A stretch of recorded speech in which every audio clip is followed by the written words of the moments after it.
Hey everyone, happy Black History Month. We're at the very beginning of February. This is exciting, right? I know it is. And I'm your host, Val the Voice Johnson, and I will have to explain to you why I am wearing a preacher's kid's shirt. It has everything to do with our guests on tonight. And so I am hyped. I am hyped. I am hyped to bring him through. And of course, I want to let you guys know that we are going to be celebrating filmmakers in this space today. That's what I'm so excited about. And of course, it being the award season and music awards are going out, film awards are going out, like all that thing is happening. But of course, it's all about the independent filmmaker. And I'm excited. It is Interlude Section Presents Talk on Tuesdays. And you know what? I think we should get started right about now.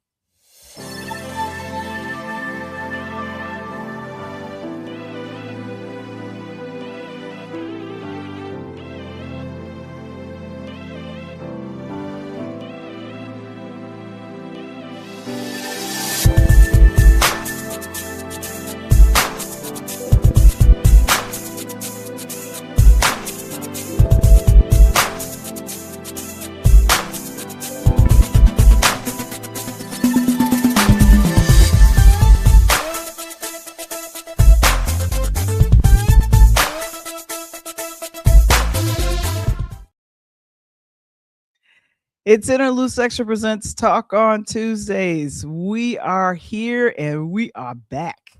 All right, let me see what we got going on here. Of course, myself and Coach Tony, we're doing our thing. And I forgot my banner was still hanging out. Let's go ahead. Bye. I love it.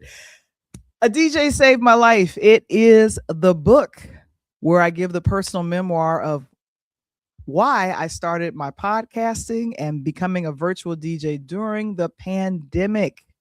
Rough, riggedy rough.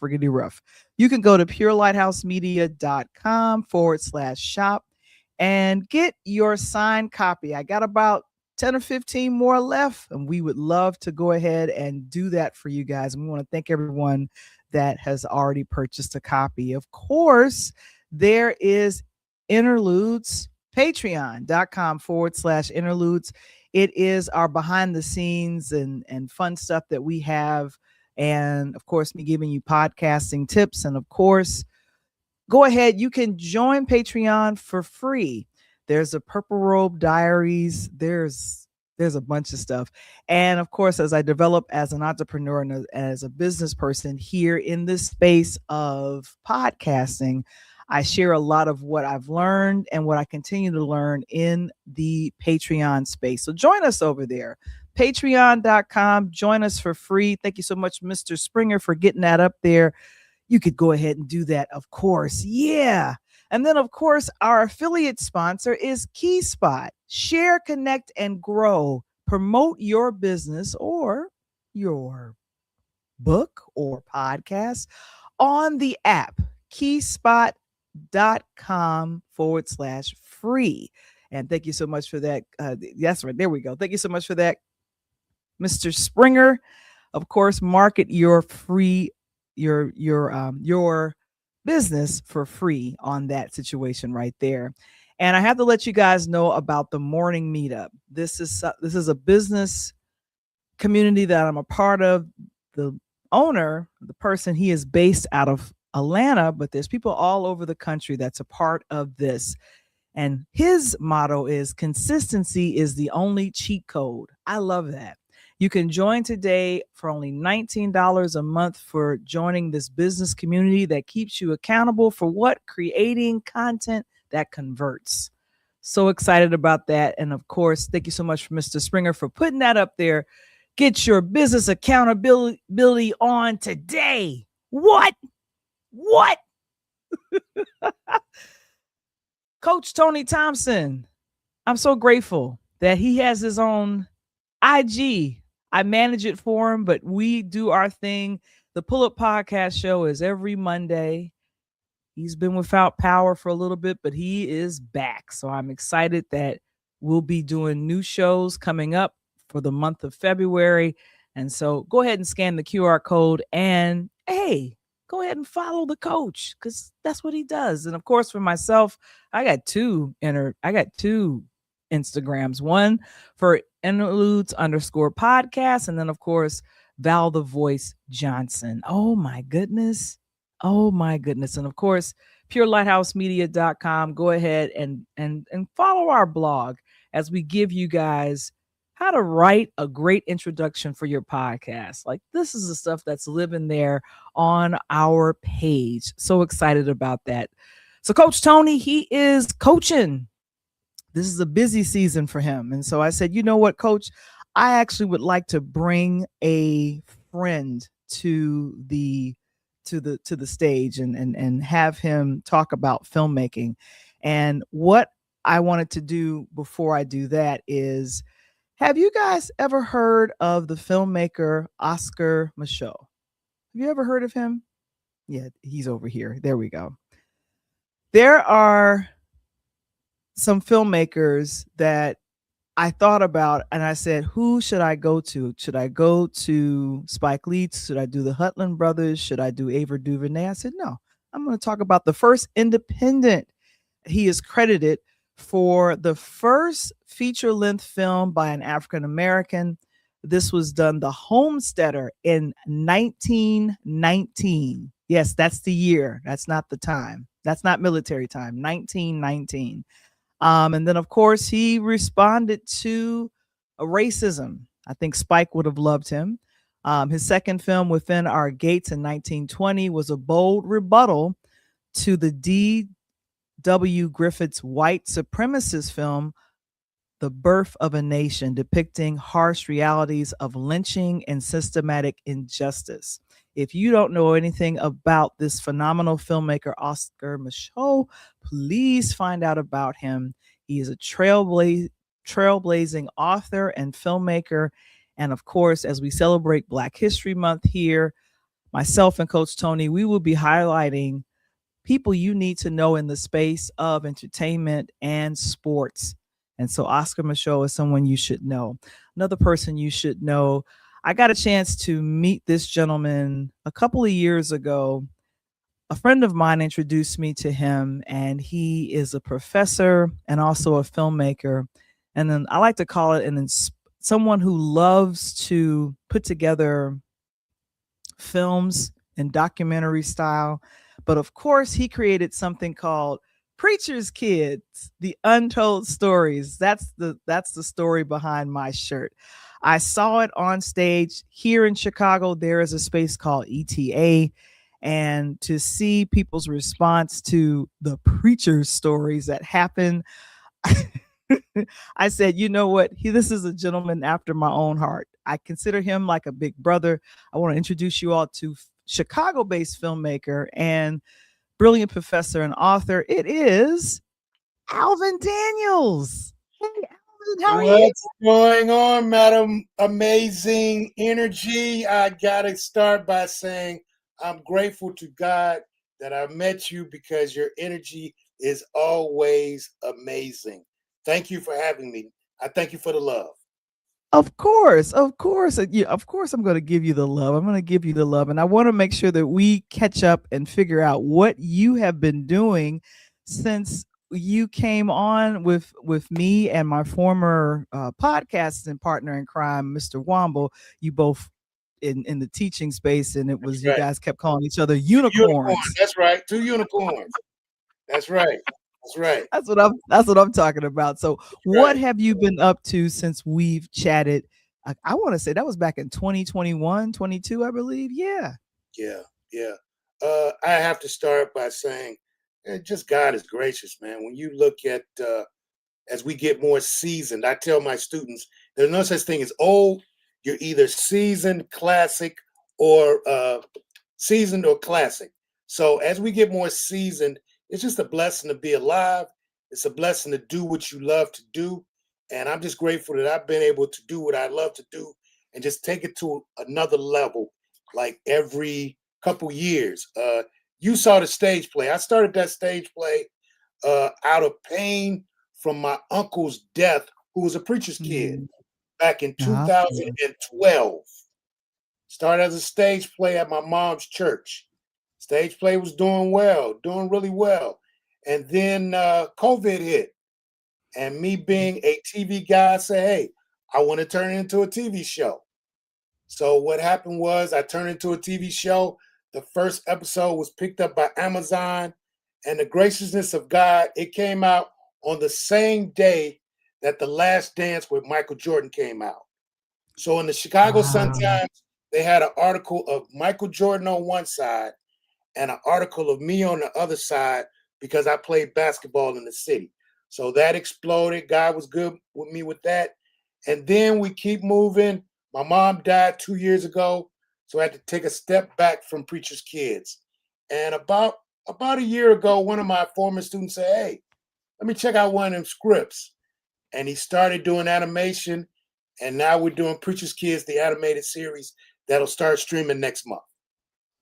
Oh my gosh. That's really amazing that that's been happening with you doing Preacher's Kids. And I have to say the animated series, when you sent me the trailer for that, I was thinking, okay, so this is what's happening with this. You're going to bring this back, and it'll be an animated situation happening. So what I would like to do at this time is to show your trailer for the I want to call it the animated version of your play, Preacher's Kids. Let me go ahead and bring it on up. Let's see, we can bring it on up.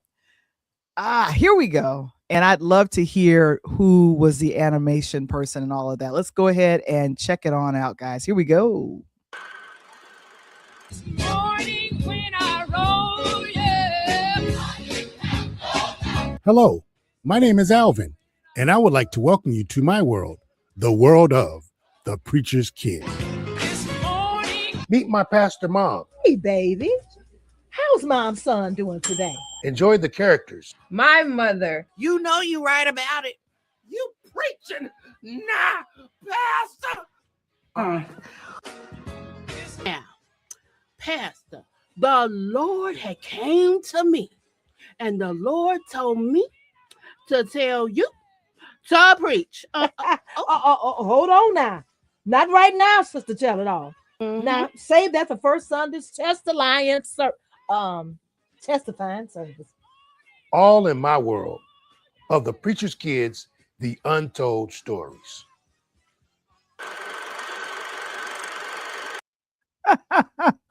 My favorite character is preacher Deacon Pray Too Long, because that I definitely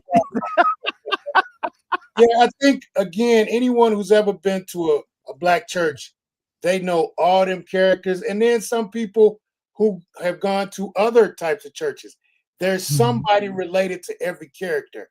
And I tell people all the time, I'm not making fun of anyone. These were the people I grew up with. There was a cat, Deacon Pray Too Long. I don't want to name the guy's name. of He course. prayed so long on Sunday, you thought he hadn't talked to God all week because he had to get it all out. Deacon Pray Too Long. I love that guy. Sister Off Keys. She knew she couldn't sing, but she sung as loud as she could because she needed everybody to hear her. So again, I tell people all the time, Preacher's Kids, the Untold Stories, combines my love of filmmaking with my love of church, with my love of comedy. It combines all three together, and I'm just grateful that God used me as the vessel to bring it to fruition. Yeah. Yeah. And I have to say that when I was checking it out and I was thinking, like, this is something you are passionate about, and this is something that you know about, which is just being a preacher's kid. And I feel like a lot of actors and other people that they can pull from their experience in church when performing, singers, actors, just kind of I feel like the first play happens in Sunday school? Did that ever happen? Like I was in my first play in Sunday school. I memorized my lines. I was like, okay, I'm gonna memorize these lines, and say, because I feel like the church nurtures the artistic child in each and every one of us. Would you agree? Oh yeah. So many singers say, "Hey, I sung my first song at church." You know what I'm saying? Mhm. Yeah. Church is the one place, and I can only say this about African Americans, that we Mhm. can say we own. When I get to church, oh, I own. This is where I sit. Don't nobody else better sit here. This is where I sit. We own church, and I'm happy for that. In this Mhm. life, you need to have something that you can say, yes, I have ownership here. And church Mhm. is one of those places. I think the beautiful part of it is, though, I've been able to do Caucasian preachers' kids, Hispanic preachers' kids, and Wow. it talks about the beauty of just growing up in the glow of the church, figuring out things on the fly. You know, mom say, "Hey, I need you to play the piano."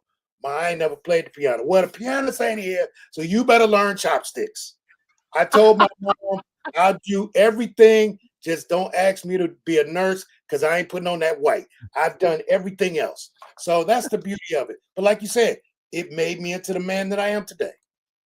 Yeah, and I have to say that when I think about when I saw the stage play on at ETA, and just kind of that camaraderie that the cast had, like when you are blocking and writing and telling folks where to go and kind of directing the what you see in your mind, and translating it to the actors, how does that work when you are, with the joy that it took to create this space?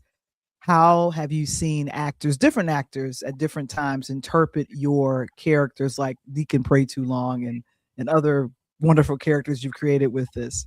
I love that question because what I like to do is I give at the end of the play, 9 times out of 10, I'm like, that wasn't in the script. That wasn't in the script, but it worked.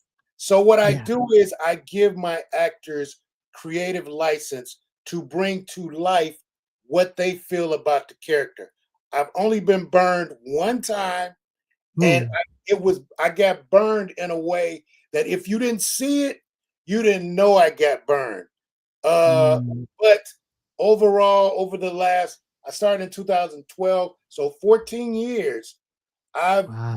I've been able to travel the country with the play, and what I've been able to do is, so I have a Chicago crew. If I can't afford to take the Chicago crew somewhere, and somebody say, "Hey, come," I can go and train some actors because I look at it as gospel in living color, gospel Saturday Night Live with spirituality. You know what I'm saying? I keep it real simple, but we want to have fun. We want people, when you leave any show that I do, any TV show, any film, any stage play, I want you to leave inspired and in a better mood than when you came in. That's my ultimate goal. Yeah.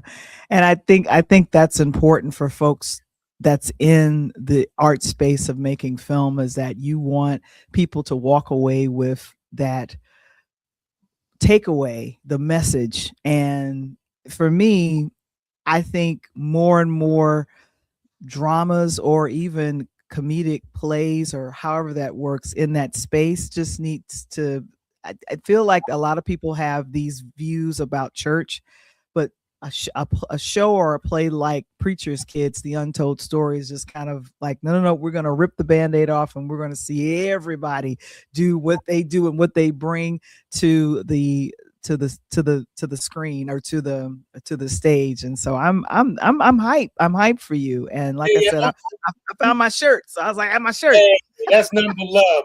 On that point, I think it's important that you find your lane. Now, what do I mean by that? Mhm. I was in Tampa over the weekend shooting a documentary, and I watched a horror movie by a black filmmaker. That Wow. is his lane. I could never do that because that's not my lane. So I can't tell Mhm. him, "Hey man, make happy, inspiring films." That ain't what he does.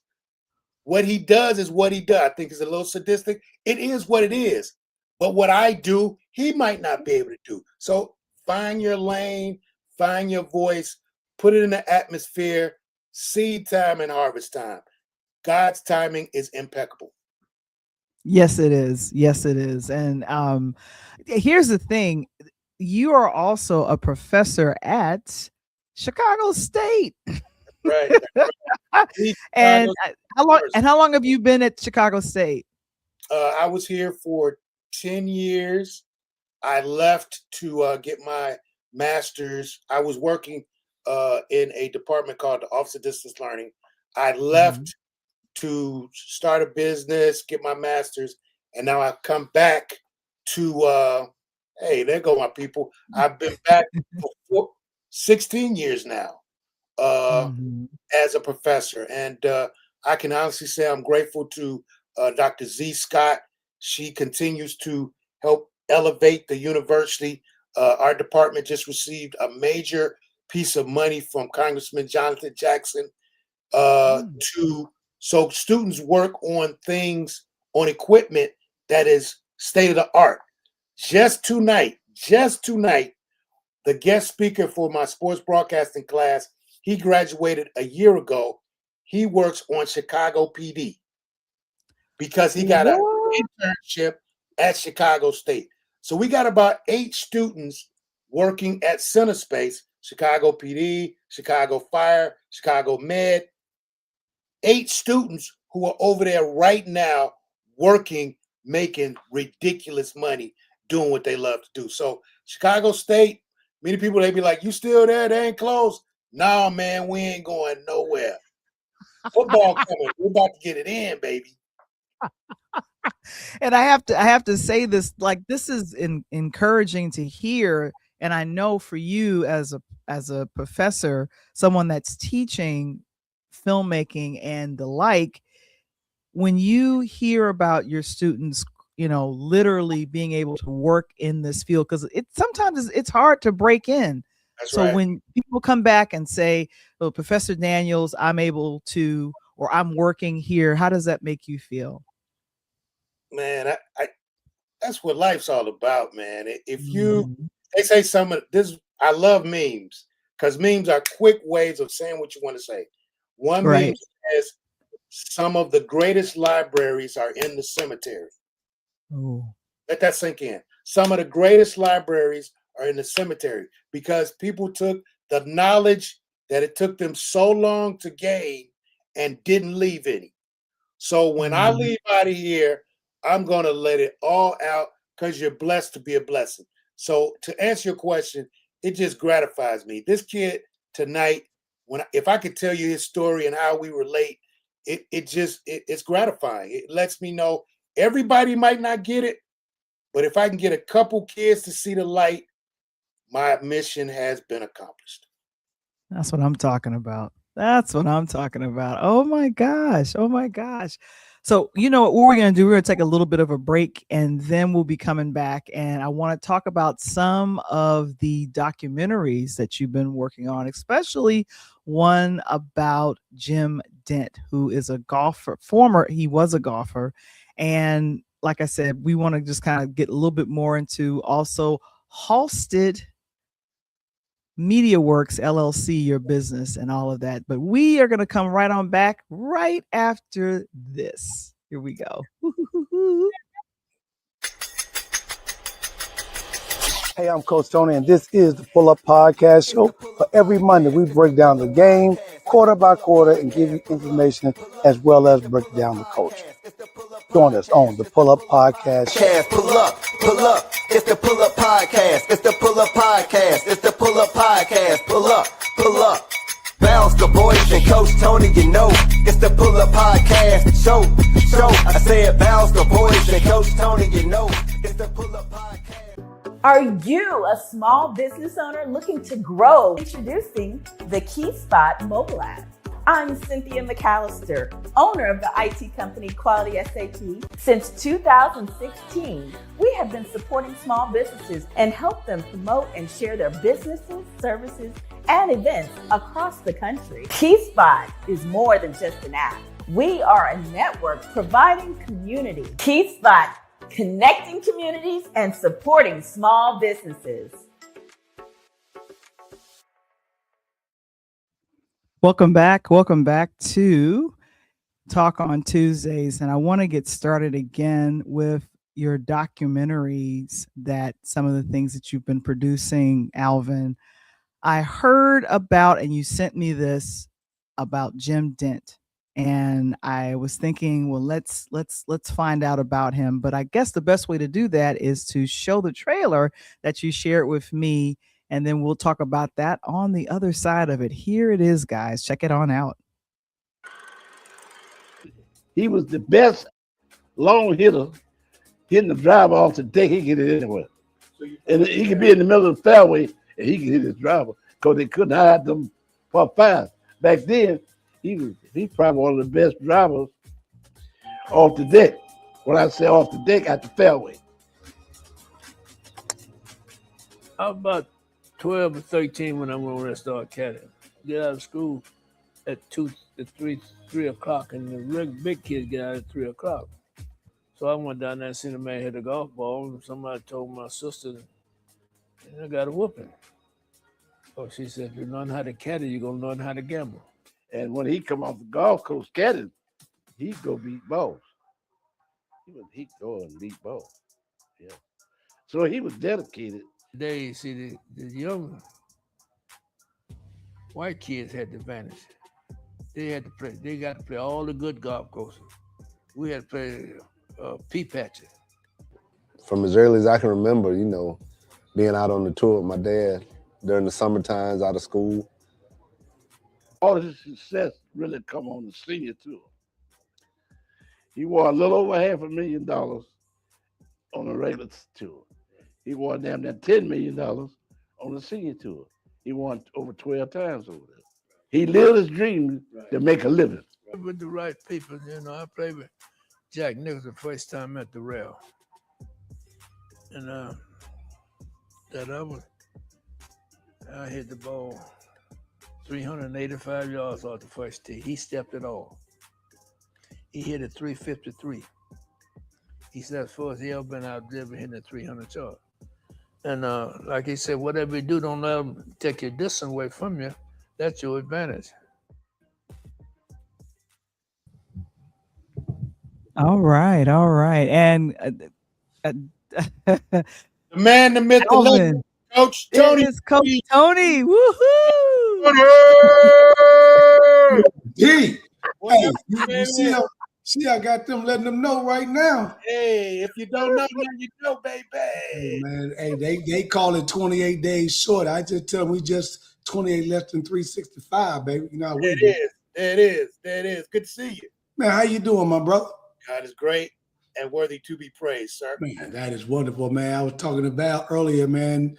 I still got to get you up on the pull up, man. Talking about that golf. And by the way, my swing done got wicked. I'm mean out there on them greens, man.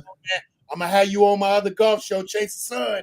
Pull up. Don't play with me. So hey, that's what Scarface said. Don't play with me. Don't play with me. Now, you know, me and Tony, we can rock and roll. Yeah. Backstory. My dad introduced me to golf at 12 years old. Oh, so wow. I've known the game since 12. My mom and my dad, they divorced when I was young. So when we got together to play golf, that was our time together. Yep. I also got one of the worst beatings on the golf course because my dad is in the cart and I'm on the other side. I'm about 13. And the dad, he stops. He's about to make a shot. He say, Alvin, don't touch nothing. Now, why do you tell a 13-year-old don't touch nothing? Correct. Next thing you know, he goes out to make the shot, and I touch something, and I'm headed towards the lake. And I'm like 3 feet from the lake. He caught that. Man, I'll never forget that beating as long as I live. Man, let me tell you something, Val. And I'm going to put that in perspective, Val. Yes, sir. So he's talking about we in a golf cart. That's right. And when you pull up in the golf cart, you got them brakes, but not all the golf cart brakes work well. And at 13 years old, You ain't got no mirrors left, no mirrors right. On the golf cart, it's just you looking left and right. Hopefully you don't run over nothing. Your feet really can't touch the foot pedal. You know what I'm saying? Correct. So he up in there messing with the wrong thing. So Dad must have been letting you drive the golf cart and told you because you out there. Nope. I was supposed to be watching him so I could gain some knowledge. So I'm sitting on the passenger side. He gets off the driver's side. Alvin, don't touch nothing. Those are the last things I remember. Next thing I know, I was waking up like, what happened? But I can't say enough. Some of my greatest experiences were on the golf course growing up. Fast forward, I think I told you 2 years ago, my mom died. I took a step back from Preacher's Kids. I began producing documentaries. And my writing partner, a guy named Seth Swartz, just to let you know, man, you never know where your blessing might come. He saw a documentary I did on Johnny Ford. He employed me to do 20 documentaries. So we're up to number probably 14.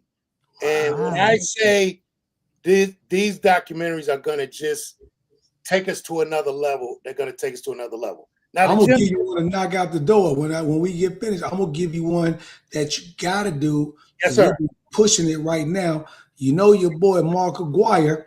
Yes, sir. His jersey retired by the Dallas Mavericks, right? Yes, sir. Yes, sir. But we've been pushing. So I had your boy Marty Embry, who is my guy, ex-DePaul player, on that. You know, David Booth is now in charge. He's at the NBA president at the NBA now. So we've been pushing, and I'm trying to get him on the podcast. And Marty brought it up on LinkedIn, and it went viral. Why is Mark Aguirre not in the Hall of Fame? Because the Detroit Pistons didn't win any rings until Mark got there, and then he went to Dallas and showed out. And his brother's three rings. He did everything at DePaul, and we still don't have him in the Hall of Fame of the NBA. Come on, man! And he didn't do anything. There's so much politics with that, but Mark, I started, my writing partner Seth said, hey, I want to do a piece on Jim Dent. And Jim Dent was one of my father's heroes. My father played semi-pro. Okay. So I spent a day with Jim interviewing him and then a day with him on the course. And when I say that was one of the greatest days of my life, to hear him talk about as he grew up, he could only caddy because he was black. Wow. So he caddied. When he got of age, he went to the senior tour and won millions. So that lets you know, if you let us in the dough, it's a done deal. Yeah, man, that is awesome. Guess what golf course we play at here in Nashville? What's that? Which one? Ted Rhodes. Blessings. Now, Ted Rhodes, Val, was back when his dad was doing all the same thing. He never let Ted Rhodes play. He could caddy. And when Ted finally played, he won it all. That's right. You let us on, we're going to do what we do. And again, to have finished the documentary 6 months before he died, and I say this all the time, it's one thing to shoot a documentary.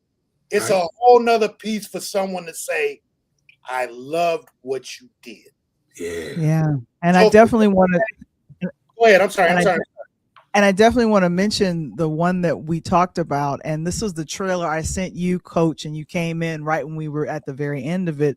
The master student becomes a master professional, the Jim Dent story. And so tell us how this came about and what number documentary was Jim Dent? Because you said it's been 20, right? 14? Yeah.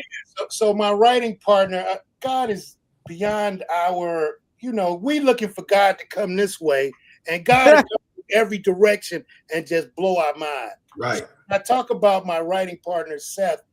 He went out with some guys to shoot a documentary on a guy named Roy Curry. Now, Roy Curry might have been the first black quarterback coming out of Jackson State, but at the time, they wouldn't let blacks play quarterback. J-State. Wow. So they went out, they shot, they took his money, Seth, but they didn't edit the piece right. He put it in my hands. I put it together. We've been rolling ever since. So the Jim Dent piece is probably number 12. Number And 12. again, Okay. we went out to a course where he started.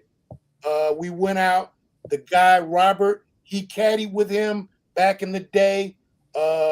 We played some golf at Augusta National, the public. Oh, you was at the Granddaddy. Oh my God, I've been wanting to go there. Now, again, to someone who don't know golf, when Val, you say Augusta National, what the heck is that? Augusta Yeah, what is that? is the that's Mecca. the granddaddy of all of them. That's the Mecca. That's the Mecca. That's So the Mecca. again, I got a chance to spend a whole day with him. Amazing man. And then, like I said, 4 months later, he passed on. But I was able to finish the documentary, and I was so happy. Just a great moment.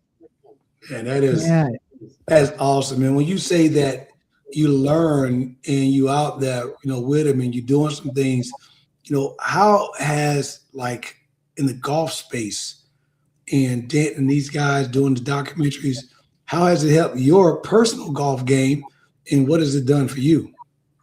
That's a good question. I think the beautiful part of it is me and my other partner, Rodney Pate, we had a concept for a show called Chase the Sun.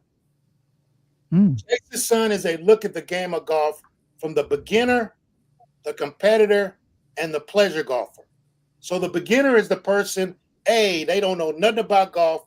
Right. They're trying to figure it out. So every week you find out about them. Mm-hmm. The competitor is Rodney. He's trying to get ready for Q school. So every week he's getting better with a coach. I'm the pleasure golfer. Hey, man, I'm just out there having a good time, talking stuff, et cetera, et cetera. So that's the show, Chase the Sun. So about 2 years ago, there were 5 students in one of my Chicago State students in my Chicago State class. I say, you all are going to produce this show. We're up to 8 episodes. Jim Dent was on there. So to make a short story long, because I'm a pleasure golfer, I just love to have fun and see other people learn the game. That actual show is streaming on bond.tv. Man, that is dope. And I'm going to give you one. Okay. I got a chance to meet Nancy Corsolini. My daughter was in the Q school that is located right here in Nashville with me at Legends Golf Course, Vanderbilt University. Right. And I'm mad, AD, because when I put her there, she was good. And my daughter was, at the time, she's probably about maybe 6 or 7. That was Ashley, 6 or 7, maybe 7 or 8 years old. She was probably hitting the ball at a 7-year-old, probably give or take 50 to 75 yards straight and putting. She could putt her butt off. And we came in one day, and as much Black history my family is, because they are all Alabama, Mississippi, and they've gone through that 50s and 60s Alabama, Mississippi, if you know what I mean. Yeah. And my daughter was killer. She was doing everything she had to do on this little team. I got golf ball. I love how the Q school was teaching. Yeah. So they teach the kids an alphabet. Your stand is the letter M. Your leg come up, your hand between your leg, create the V. Okay. When you go back and take the ball back and the golf club away from your body, you then form the letter L. And then when you come through, it's a big O. So I'm like, man, I can do this. So every day I took AD, I'm over in the driving range while my daughter playing. So one day I come back, she's crying. Like, what's wrong with you? Oh. One of the girls, one of the young white girls that was there said, why is Blackie here? And it broke me. What? And at that time, I had just moved from Chicago to Nashville, and it was crazy. And I talked, to Nancy, and I had an autographed golf ball and everything. And I was loving it because I knew if I could keep my daughter in a Q school, except she would probably be balling right now. And I made the one mistake, AD, and that was I asked my daughter, what do you want to do? And she said, I want to quit. I want to come back. And I should have pulled that family Black history card and said, listen, your grandmother, your great-grandmother, your cousin, my family member is Ralph Abernathy and his family. My grandmother did this. My great-grandmother did that in Alabama, Mississippi. We're not going to quit. You're so good. We're going to come back and show them what Blackie can do. And the true thing is, if you let a kid quit early, they'll quit everything. And she did not stick to anything except for track and field later on in life. And I'm loving the questions, Val. You can interject anytime. I'm loving the Yeah, questions. Yes, Tiger Woods did come in contact with Jim Dent. He looked at him as Wow. one of his mentors. But I say this. Now, here's one for you, Coach. If I say basketball, name a basketball player, you're going to give me about 6 or 7. If I say football, you're going to give me about 6 or 7 people. If I say baseball, you're going to give me maybe 2 or 3. If I say golf, there's one name, and that's Tiger Woods. Now, why did I bring that up? Because most people, when they're trying to play golf, they're trying to be Tiger. There's only one Tiger Woods. Yes, Tiger Eldridge Wood. So when you go out, I like what you said, Val. You're going out there to relax and have a good time. No, I ain't. No, I don't know what Val talking about. She ain't playing. Don't come up on the course with me then. So we relax and have no good time. I'm trying to beat the brakes off of you. Tony is a competitor. Right. I'm out there, brother. We out there to have a good time. We're going to hit some good ones. We're going to hit some bad ones. But the competitive streak will come out. There you go. got to realize I played basketball. So, again, that's what Chase the Sun is all about. The beginner, the competitor, the pleasure golfer, and the Jim Dent piece is just an offshoot from that.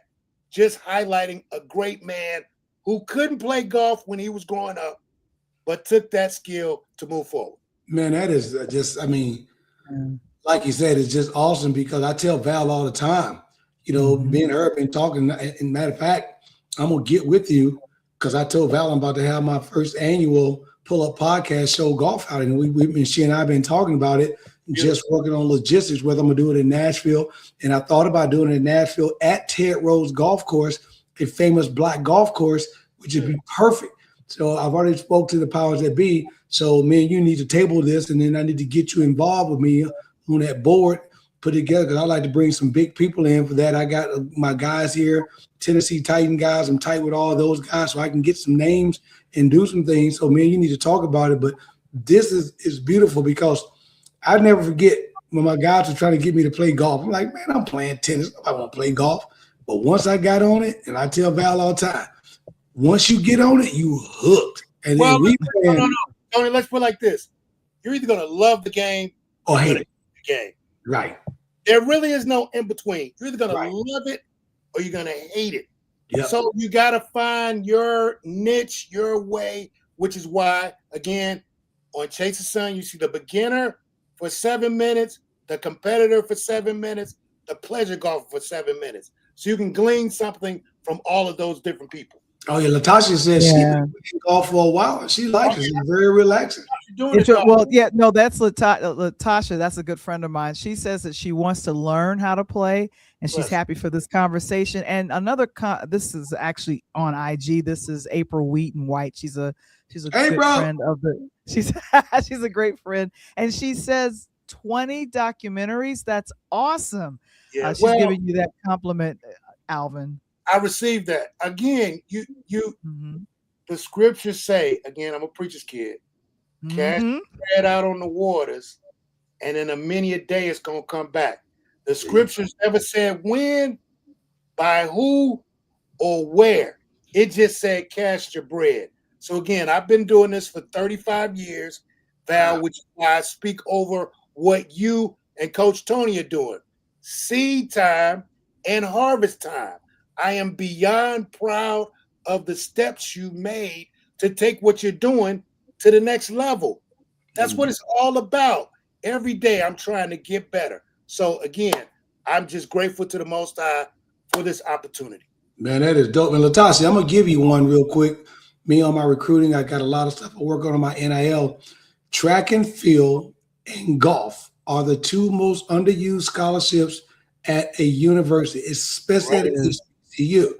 So I see these kids trying to play basketball, that's cool, trying to play soccer, that's good. Those are major sports and they're difficult to get into. But if you can pick up that golf club and you can jump on that track and run, you have an opportunity. And now with NIL deals the way they are, you got an opportunity. And you can make $1 million deals on Golf course. I tell Val that all the time. And not to go away a little bit from golf, because like I said, this is always an exciting conversation, and I find the timing of when Coach came in, we started talking about the golf documentary. But for Halsted Studios, this is something that I'm proud of, and as you received the compliment from one of our audience members, April, about 20 documentaries, but I want to find out why you named your company Halsted Studios. A Halsted Media Works LLC, you made it into an LLC last year. What advice would you give to the independent filmmaker who is trying to, number one, get their voice out there, but they have a love for telling people's stories in either documentary form or feature film form? Yeah, I'll start out with my grandfather coming out of college. My grandfather was a visionary, man. He was a pastor of a church for 55 years. They had the number one credit union in the state. They had a cleaners, they had a grocery store. They had so many businesses. So he had this big warehouse on 83rd and Halsted. And he said, right by the viaduct. Yep. I know. Right by Simeon. Right behind Simeon and Morgan Green Middle School. That's right. He said, Alvin, go in there and do something. I'm like, Big Papa, I don't have no, just go in there and do something. Do something. So we started producing music videos. And before you know it, the word got out that, hey, man, there's some guys on Halsted doing some stuff. So, I produced the 2 Emmy nominated jazz series from out of there, videos for a group called The Crucial Conflict out of there, a couple of comedy specials. And then I moved on, and now I'm kind of independent, so I'm not in one place. And now I dissolved Halsted Studios. Okay. I'm just working. I'm just shooting stuff. And the Spirit said, if you want to take this thing to the next level, you got to make it a business. Wow. You got to make it a business. You got to either incorporate or LLC. As soon as I did that, so I guess what I'm trying to say is we can't play God cheap. Ain't nobody going to give you $1 million on your name. 9 times out of 10, they're going to give you $1 million on your business. Right. So we got to treat business like business. So I tell filmmakers, treat your film as if it is the greatest thing ever. Don't look at any opportunity as, that's small. Because that small piece can grow into the next piece, can grow into the next piece. This is the greatest time to be a filmmaker because people are putting stuff on social media and blowing up overnight. Oh, yeah, stuff is crazy. I had you laughing on that. So me and Val got the podcast going. We're going back and forth, laughing and joking. And again, we always shout down our girl, CJ Charles, had to be on the show one day. And I'm playing with Val, mess around with her, because one of the funniest shows, you have to go back and watch if you didn't see it. But out of nowhere, when I said, hey, I got to write a book called My Man's in There. So me and Val made a joke. We laughed about it. Well, fast forward a year later, talking to my nephew and all them writers. So I'm like, something? I'm going to turn this into a house music track. I was at Mendel back in the day, and I DJ. So we now done laid the beats, the chorus, everything. So I'm about to drop a brand new track this year called My Man's in Them. Exactly what you just said. I looked at the vision. Me and Val them laugh. I looked at it like, okay, they think I'm clowning. Okay, you know what? I'm gonna figure out my path.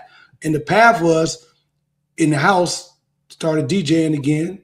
Music got back to me, old school sounds. And then when I read an article says by 28, 29, house music will become the #1 genre worldwide. And I thought, let me jump back in this, not necessarily DJing so much, but if I get a track out, I may be able to get a track and another track. I may be on to something. You never too old to make music. Well, I tell my students all the time, when God gives you a vision, Val, you know this, with the Interludes podcast, you can't sit on it. Yeah. You're blocking your blessing. Yeah, Once you're in the atmosphere everything else works itself. Start with what you have. Any filmmaker I talk to, start with what you have. So don't start out trying to blow up cars if you ain't got no pyrotechnics. Right, you better go in and see. That's funny you said that because me and Val was laughing. Val, what's the guy that got all the awards for Sinners? The producer on that show? Ryan Coogler. He was homeless for a while, and he's he was taking pictures and doing things at the time, trying to just figure out life. Hopefully I can get a meal tomorrow. And 18 months or 2 years later, everything he had shot, he put it together, and now look at him now. And the great thing about Ryan Coogler's story, and we mentioned this at the top of the show before you got here, Tony. We talked about Oscar Micheaux, someone who was very early in cinema, who literally blazed a trail in silent film and then used his voice to speak against the injustices that was happening. And if I've noticed with Ryan Coogler and a lot of the films that he's come on, number one with Fruitville Station, his consistent collaborator, Michael B. Jordan, this is now their film Sinners now becomes the first film ever nominated for 16 Oscars. Yeah. And the other exciting thing is that with Ryan, it's just he's kind of continuing on I want to call it the dream of folks like myself, folks like you, folks like Alvin, who want to see our stories being told. Horror is not my lane. That's and right. Sinners is a horror film. It really is. But at the very core of it is a story telling about how we migrated, how we fought for our rights to be business owners in the South, and how I feel like the vampires just kind of represented the blood-sucking people that burnt down our Black Wall Streets that were established back in the early 19th century and at the turn of I feel like there's a layers deep message in that film. Have you seen Sinners, by the way? It was dope how he brought that back to Chicago to Muddy Waters, though. That's what I love about it, because that's the favorite Muddy Waters bar downtown, right, AD? Hey, if you was on the folk in that old school music, you got to know Muddy Waters. Well, that's why the First Amendment is so important. Yeah. Our ability to express something is so when my mom was retiring, everybody thought I was going to take over the church. And God said, that's not your ministry. Your ministry is filmmaking, because you might be able to touch somebody with a film that you can't touch in the pulpit. Okay. Nothing against the pulpit. Right. But again, all time. Again, house music. House music is my favorite genre. Yes, sir. I love to play gospel. Gospel can be draining. Yep. But if you go to a house music party, man, I tell my students all the time, Mendel bi-level. Mendel bi-level? You might have saw me on the ceiling on the stage. Me and Val never talk about that bi-level. Val always talk about the gym. With that bi-level? Come on, Val. Come on, Tony. Come on. Hey. I'm telling you. No. I told my daughter the other day, I line at the Mendel bi-level. Girl, you must be tired because you've been running through my mind all day long. Yeah. Hey, hold on. AD, that was after you finished dancing with the speaker in the corner. Come on, man. Hey, it just stand up and just doom. Come on, man. Farley on the stage, Steve Silk Hurley on the stage. No. Hey, Tony, one of my greatest stories, me and my partners, we standing outside of Sowers down on Michigan. Yes. And we talking to girls, Val. We talking to girls. We standing out there. Hey, baby, blah, blah, blah. Hey, go to Rush Street. Let's get some pizza. So we finally get the girls in the car. We left the lights on, so we burnt the battery out. Man. Wow. Hold on. And what they don't realize, the people listening, you're on 23rd in Michigan, so you don't want to do that. You don't want to do that. Luckily, one of our partners was close, so he helped us out, man. But hey, that was no better time. No better time, dude. Let me tell you. No better time than 80s. McDonald's, got some pizza, rode down Rush Street to WBMX. BMX. Hey, I'm gonna put one for you. And don't forget, if you was hungry, then you dipped down on 22nd and went down and got some fish, and you had to watch it back. You had to turn around, watch it back, right there on 22nd with the nav, because they gonna get you over there. They was hoodies back in the day. My granddaddy lived on 22nd, right in the towers, right out by Robert Taylor's. So, but I be on Val. Me and Val talk all the time, and what was so wonderful about the Mendel situation was house music incorporated so much of the high school kids back in the day. And you see Terry Hunter, he did his thing over in Hyde Park on the 50-50 Club. So it was just amazing, man. But man, you done probably ran across each other a couple of times back in the day. Yeah, that was you on that street pole last year at the house music picnic. Yeah, at the Chosen Few. Yeah. Now, talking about the house music picnic. Oh, the house music, yes. Hardest guys coming there. Ain't no violence. They just there to have a good time.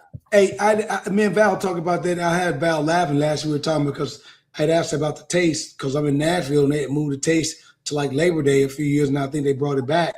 So I was telling Val, there's like, I think it is like 3 big house thing. That's like the House Music International Picnic, then there's the Chosen Few, and then it's when you talking about the House Music Festival.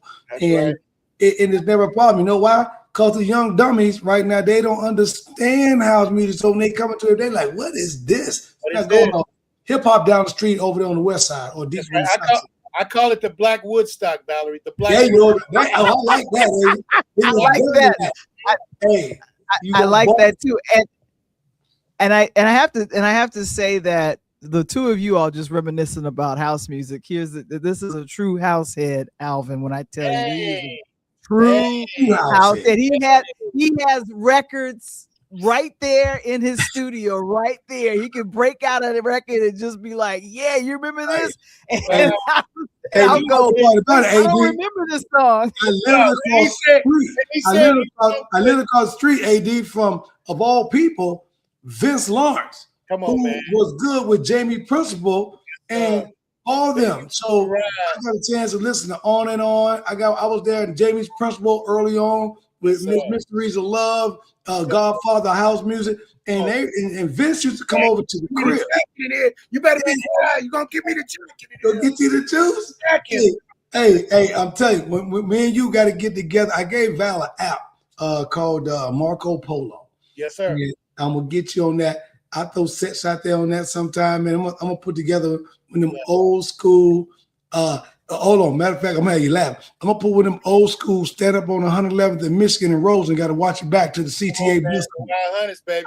500s. Wow. Okay, all right. Where you from? Val, you from Chicago? I'm from Chicago. I'm from Chicago. I'm 103rd. Okay, but the Park, baby. Val, you wasn't in the house music.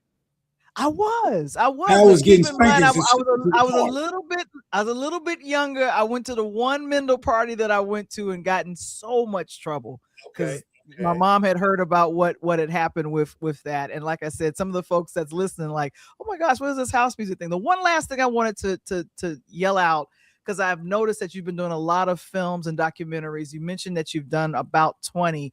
I want you to talk about this one because I saw some sports figures in here. Tony, you recognize some faces. The official selection at the Peachtree Village International Film Festival in 2025. How was it putting this documentary together, and what was some takeaways? Oh my goodness. How do I put this? Sometimes, so my writing partner, he is a walking sports historian. So when he said, "Hey, Tony, we're gonna do a piece on John Wooten," I'm like, okay, I really didn't know who that was.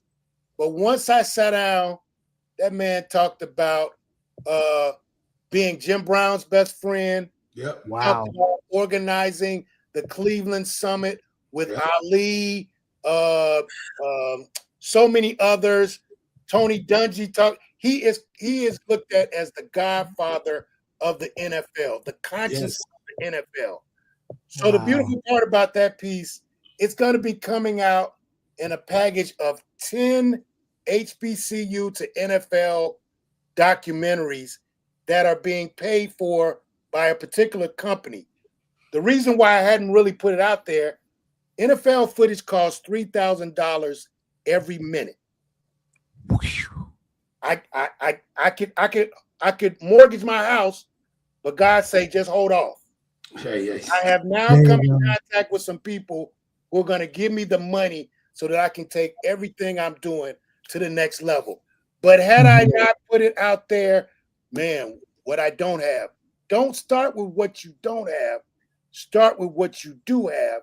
Everything else will show up later. And I love this story here because this is funny.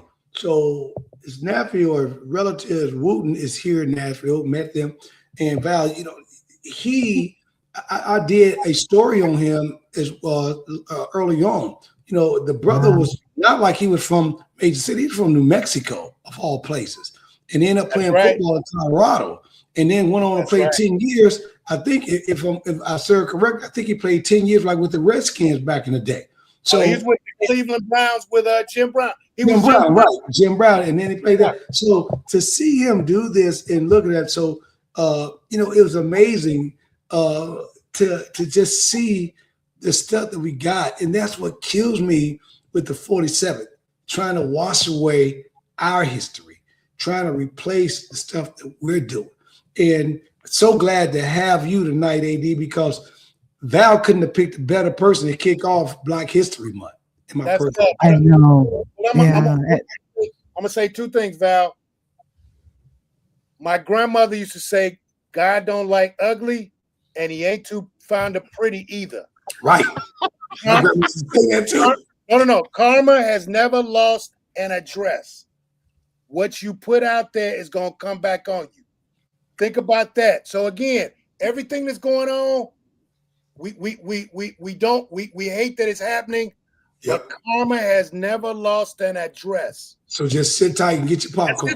Just sit tight.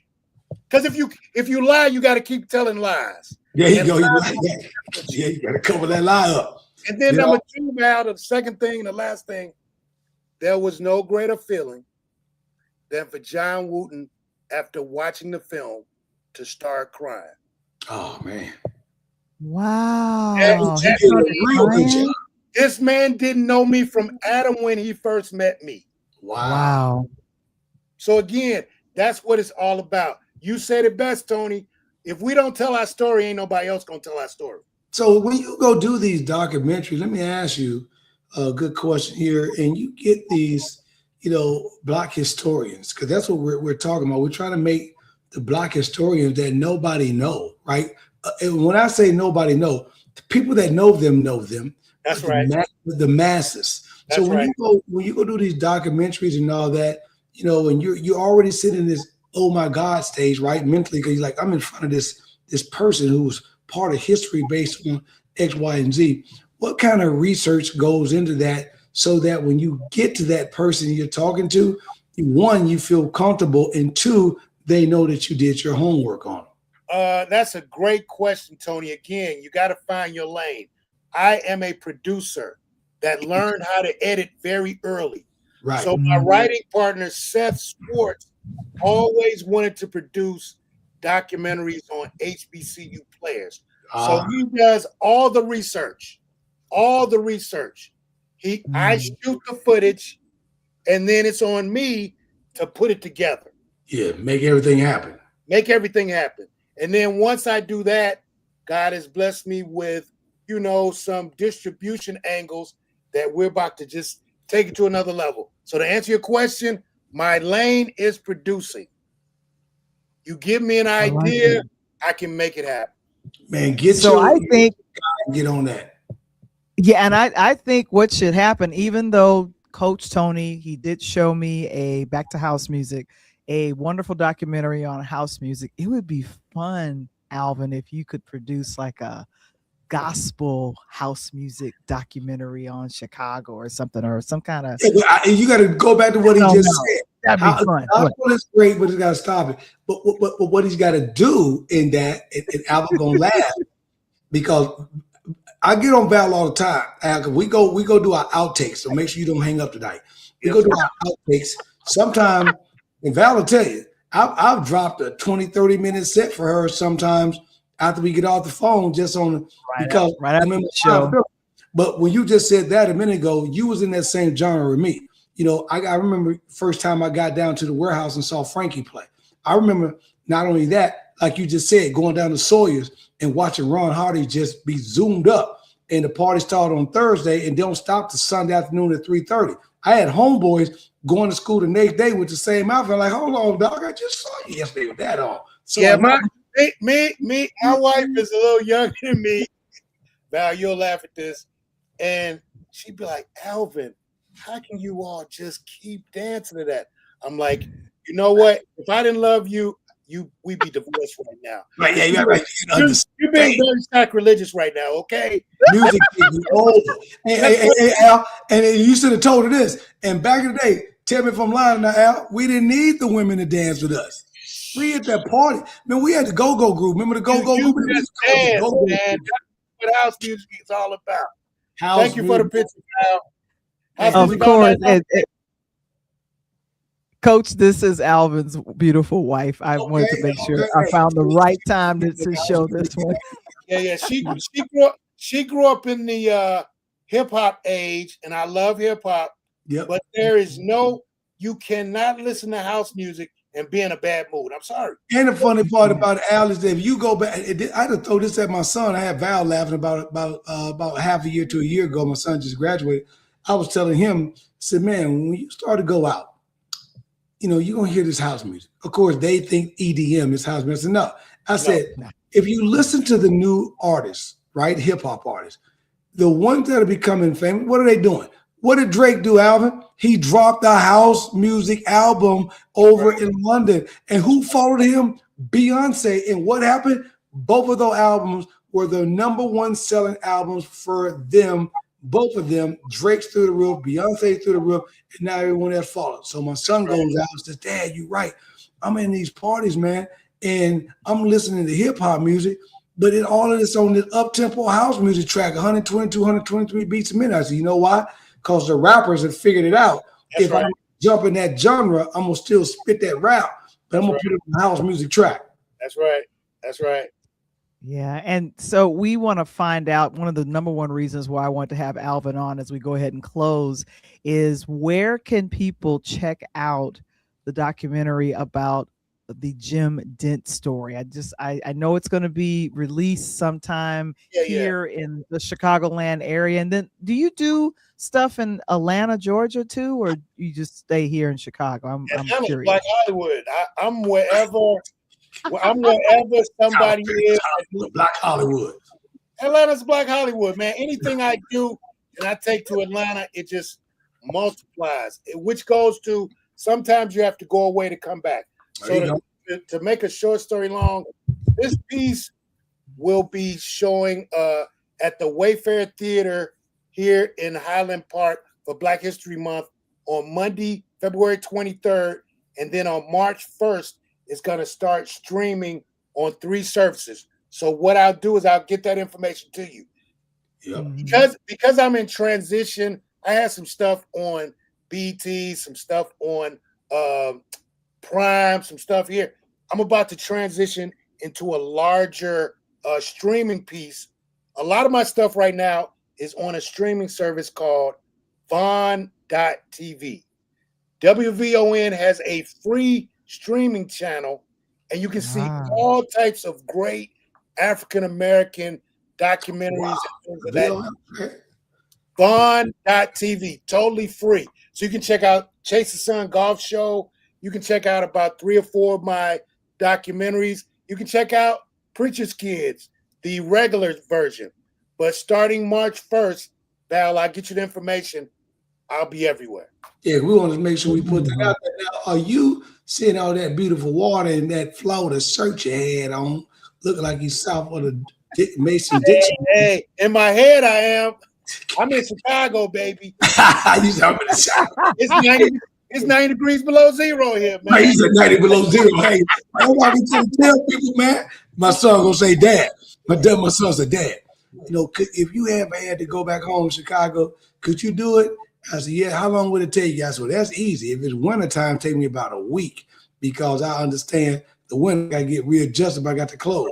The summertime, take me about 2 days. I need to see where they shooting at. I'm good.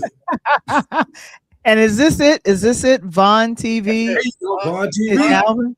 Right. So, and back in the day, I don't know if you remember this. WVON radio. And definitely, yeah, WVON, the voice of the Negro. Yes. That's what WVON used to stand for. So I'm I'm really honored. Man has done an amazing job just taking the brand to another level. And like I say, if you go on Vaughn.tv, you're going to see a lot of great African-American fare of just documentaries, TV shows. It's a great place. And it's free. Yep. Okay. That's nice. I totally didn't know anything about this, and of course I'm sitting here taking a look at it, and I see there is a full situation happening here. So I'm they did something on the Bears.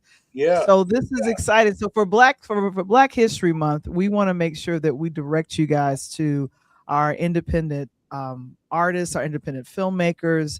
And of course, I kind of wish that I got that information. I was trying to type as fast as you said it, but you said the Wayford or the Wayfield? Wayfarer Theater. It's in Tony. You'll get a kick out of that. It's in Highland Park. It's a suburb, Caucasian suburb, but we're bringing stories to that area so they can see that all Black people, not to say that they think this, but we got to let people know all of us ain't savages. All of us ain't out here robbing people. Right. People who've been doing some amazing things. And I'm just grateful to the Wayfarer Theater for thinking enough of me during Black History Month to say, hey, Alvin, we're going to feature one of your documentaries before it starts streaming. I like that. Yeah. So that's wonderful. So guys, if you want to know more information, if you're here in the Chicagoland area, and you want to know more about the Jim Dent documentary that's done by our very own Alvin Daniels, let us know, and we'll let you guys know. And it's February 23rd in person. February 23rd at 7:00, and then there'll be a question and answer right after. And that'll be you doing the question and answer. So me and Seth. Yes. That's what I'm talking about. Oh my God. A young lady who wants to learn golf, go to Vaughn.tv. There's 6 episodes of Chase the Sun. You'll learn the basics from you'll learn the equipment. You'll learn everything about the game of golf. You'll see the competitor, and then you'll see me just out there having a good old time, talking to celebrities, et cetera, et cetera, et cetera. And he said the key word right there, Tasha, and that is get out there. That's right. That's right. Don't try and be Tiger Woods. Yeah, don't try to be Tiger Woods. As a matter of fact, I'm going to tell you something funny about that, Alvin. When I was starting out learning, my boy, he ended up being, being on the pro-am, told me, hey man, don't go get lessons right away and waste your money. What you do, go to the driving range, learn how to hit the ball, make sure that you figure things out and you get a rhythm and teach yourself how to become pretty fair of hitting the ball. Then instead of going and take lessons, it was one big key thing. He told me to go get a grip analysis. I went and got a grip analysis of how to hold a club, what angle, where to play, which club, where the long iron, short iron, pitching wedge, driver, and all that. And all of a sudden, came back, started working on it. I'm now hitting my 3-wood, probably about anywhere between 230, 260, hitting my driver about 260, a little longer, playing very well. And the game is comfortable for me now because I can go do what you just said earlier and make it a business deal, but I can still keep up with the pace of play. And Val, what he mentioned earlier, the people that are frustrated, those are the people that cannot keep up with the pace of play, and they're called hackers. They're frustrated with their game. Well, on that note, Tony, it's just important to challenge yourself. Yep. Say the first time you go out, you know what? I'm only going to lose 5 balls. Right. That's all I'm going to do. Play with my irons. And then the next time, I'm only going to lose 2 balls. Okay. And then the next time, I'm not. So you're challenging yourself to get better. It's going to take time. Yep. Golf is not the type of sport that you just going to jump out there and try and be, it's not going to happen. And you by yourself, Val. So it's you versus you. Whereas basketball, the three of us, I know I'm a good guard. So if I come down and drop a pass off to Val and she missed a jump shot, I'm looking at her like she crazy. That's but right. if I come down and hit Alvin with a layup and he missed a layup, I ain't throwing either one of y'all the ball no more. Right. But when you're on a golf course and you hit the ball in the water or in the woods, Val, is you did it. You can't blame nobody but yourself. That's right. That's right. That's right. Have fun. Have fun. I'm definitely gonna do that. Val, oh my gosh. Go have fun. Alvin. Oh man. Alvin. Man, like you said, AD. You just called him AD. You just went ahead and gave him a nickname. AD. You know that. You know what I'm gonna do. I'm gonna give him that. That's what my students call me, Professor AMD. My middle name is Alvin. Yeah, you know, cause I pull up on him on Mendel. I'm like, AD, what's up, baby? Yeah. Godfather of house music, house music. Godfather, house music. This conversation is definitely continuing after we hit the end call on this situation. Oh my gosh. But come back anytime, Alvin. You have definitely inspired myself and Coach to continue our dreams in golf, in filmmaking, and house music. It's a real conversation. And so, like I said, Alvin Daniels, he's a friend to the show. And thank you so very much. Oh, Coach Tony, I have to show you something. Before we leave, I have to show you something. Good gracious. Do you remember this, Alvin? Oh, yes, I do. Yes, I do. We are back. Thank you Nice. because I am Val the Voice Johnson. And I am Mr. Wombo, and this is Interludes Extra Talk on Tuesdays. And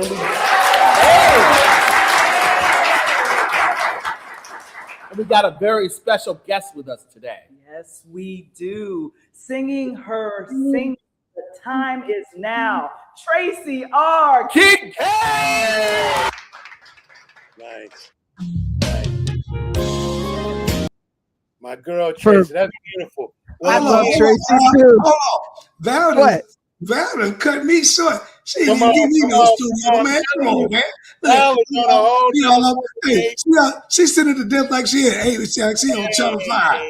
She was sitting there like she was Channel 5 with one or somebody. Val is ready for CNN, baby. Yeah, she like she on CNN and whatnot with Don Lemon. I am very proud that my very first Internet Movie Database is listed because of Tracy Kincaid. Kincaid. I love Tracy. Won't he do it? Won't he do it? Won't he do it? Won't he will? What? Yeah. All the time. We'll see you guys on next week and join us. Coach Tony's got power, so the Pull Up Podcast show will be coming back on Monday. Everybody, and Al, matter of fact, Al, I'm not even taking no from you. We're about to do my fan appreciation show. You already own it as one of my guests. Period.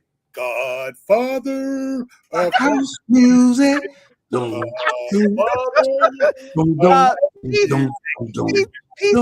Peace to house music, you guys. All right, see you guys soon. Peace.